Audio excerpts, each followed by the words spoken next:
Hi friends, ఈ వీడియోలో కొండా సురేఖ యొక్క వివాదం గురించి చాలా క్లిస్టల్ క్లియర్గా స్టార్టింగ్ నుంచి ఎండ్ పాయింట్ వరకు కూడా తెలుసుకునే ప్రయత్నం చేద్దాం.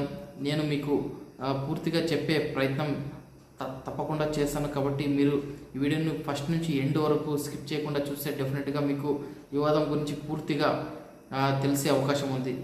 సో యాక్చువల్లీ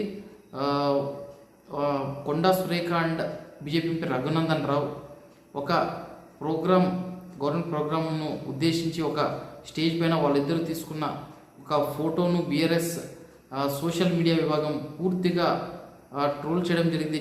చాలా తప్పుగా దాన్ని చూపిస్తూ ట్రోల్ చేయడం జరిగింది. దీంతో ఆగ్రహానికి గురైన కొండా సురేఖ దీనంతటికి కారణం కేటీఆర్ అని కూడా ఆమె ఆరోపణలు చేస్తూ కేటీఆర్ను విమర్శించే క్రమంలో ఆయన వ్యక్తిగత విషయాలకు కూడా ఆమె దిగడం, అతనిపైన వ్యక్తిగతంగా దూషణలకు కూడా దిగడం జరిగింది. అందులో భాగంగా నాగ చైతన్య అండ్ సమంత డైవర్స్కు కారణం కేటీఆర్ అంటూ కూడా ఆమె ప్రస్తావించడం జరిగింది. అందుకు వాళ్ళ డైవర్స్కు దారి తీసిన విషయాలను గురించి ఆమె ప్రస్తావించడం జరిగింది. అది ఎలా అంటే ఎన్ కన్వెన్షన్ను కూల్చివేయకుండా ఉండాలంటే నాగార్జున తన కోడలైన సమంతను తన దగ్గరకు పంపించాలని ఒకరోజు ఆయన డిమాండ్ చేసినట్లుగా, అందుకు నాగార్జున నాగ చైతన్య సమంతను ఫోర్స్ చేసినట్లుగా, ఆమె దానికి ఒప్పుకోకపోవడంతో అది డైవర్స్కు దారితీసినట్లుగా ఆమె కొండా సురేఖ చెప్పడం జరిగింది. అంతేకాకుండా ఇది సినీ పెద్దలకు అయితేనేమి, రాజకీయ వర్గాల్లో అయితేనేమి, మీడియా ప్రతినిధులకు అయితేనేమి తెలుసున్నట్లుగా కూడా ఆమె చాలా ఘంటాపథంగా చెప్పడం జరిగింది. సో ఇక్కడితో మొదలైన దుమారం ఇప్పుడు ఆమె బర్తరఫ్ వరకు కూడా రావడం జరిగింది. ఆమె ఆ వ్యాఖ్యలు చేసిన వెంటనే నాగార్జున ట్విట్టర్ వేదికగా ఆమె పైన విరుచుకుపడడం జరిగింది. ఆమె వ్యాఖ్యలను ఖండించడం జరిగింది.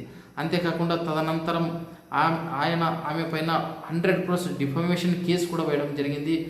అంతేకాకుండా తెలుగు సినీ పరిశ్రమలోని ప్రతి ఒక్కరు కూడా దీనిపైన చాలా స్ట్రాంగ్గా ఖండించడం జరిగింది.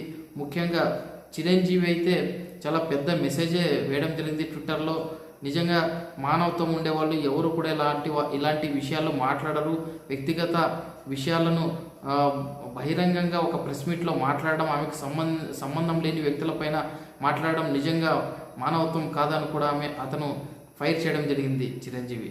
అంతేకాకుండా ఎన్టీఆర్ కూడా ఫైర్ చేయడం జరిగింది. ప్రతి ఒక్కరు కూడా చిన్న హీరో నుంచి పెద్ద హీరో వరకు, చిన్న ఆర్టిస్ట్ నుంచి పెద్ద ఆర్టిస్ట్ వరకు కూడా చాలా తీవ్రంగా దీన్ని ఖండించడం జరిగింది. సమంత కూడా ఖండించడం జరిగింది. చాలామంది సినీ తారలు ఇర్రెస్పెక్ట్ ఆఫ్ జెండర్ దీనిపైన కామెంట్ చేయడం జరిగింది. ఆమె వ్యాఖ్యలను తప్పుపడుతూ నేషనల్ మీడియా నుంచి లోకల్ మీడియా వరకు కొండా సురేఖను తీవ్రంగా తప్పుపడడం జరిగింది. దీంతో దిగి వచ్చిన కొండా సురేఖ బేషరతుగా సమంతకు సారీ చెప్పడం జరిగింది. అక్కడితో కూడా సమస్య సద్దుమణగలేదు. దాని తర్వాతే నాగార్జున కూడా 100% డిఫమేషన్ కేసు ఫైల్ చేయడం జరిగింది కోర్టులో. ఇది ఎంతవరకు వస్తుందనేది ముందు వేచి చూడాల్సింది. అయితే రాజకీయంగా కొండా సురేఖకు కొద్దిగా దెబ్బ పడినట్లుగా కనిపిస్తుంది. ఎందుకంటే ఆమె వ్యాఖ్యల వల్ల కాంగ్రెస్ ప్రభుత్వానికి చెడ్డ పేరు వస్తుందంటూ కూడా రేవంత్ కూడా ఆమెను మందలించినట్లుగా తెలుస్తూ ఉంది. అంతేకాకుండా ఈ విషయం ఢిల్లీ వరకు వెళ్ళినట్లుగా తెలుస్తూ ఉంది. రాహుల్ గాంధీ ఈ విషయం పైన ఆమె వ్యాఖ్యలపైన తీవ్రంగా ఆగ్రహంతో ఉన్నట్లుగా తెలుస్తుంది. ఒక్కసారి సెంట్రల్ అంటే కాంగ్రెస్ అధిష్టానం నుంచి ఆదేశాలు వస్తే ఆమెను బర్తరఫ్ చేసే అవకాశం కూడా ఉంది అన్నట్లుగా సమాచారం ఉంది మీడియా వర్గంలో.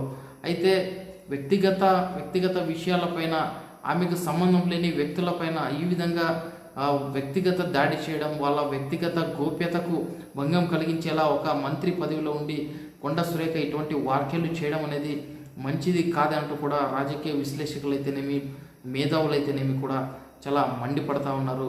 అయితే ఏదో మాట్లాడడానికి వెళ్ళి ఎవరినో ఇబ్బంది పెట్టడానికి వెళ్ళి చివరకు ఆమె పదవికే ఎసురు వచ్చే పరిస్థితికి ఆమె తీసుకురావడం నిజంగా చాలా బాధాకరం. సో కాబట్టి ఇటువంటి వ్యాఖ్యలు ఏ రాజకీయ నాయకుడు కూడా ఇక ముందు మాట్లాడుకోకుండా చాలా హుందాగా వ్యవహరించాల్సిన అవసరం ఉంది.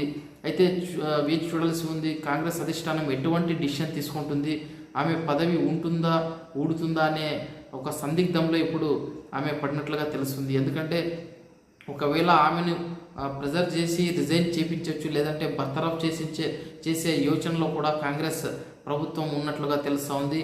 హైకమాండ్ నుంచి ఆదేశాలు వచ్చిన వెంటనే దాన్ని అమలు చేసే ఆలోచనలో కూడా రేవంత్ సర్కార్ ఉన్నట్లుగా తెలుస్తూ ఉంది. సో స్టార్టింగ్ నుంచి ఎండింగ్ వరకు ఎక్కడెక్కడ సమస్య స్టార్ట్ అయింది, ఇప్పుడు ఎంతవరకు వచ్చింది అనేది కూడా ఈ వీడియోలో మీకు తెలియజేసే ప్రయత్నం చేయడం జరిగింది. సో కొండా సురేఖ భవిష్యత్తు ఎలా ఉంటుందో వేచి చూద్దాం.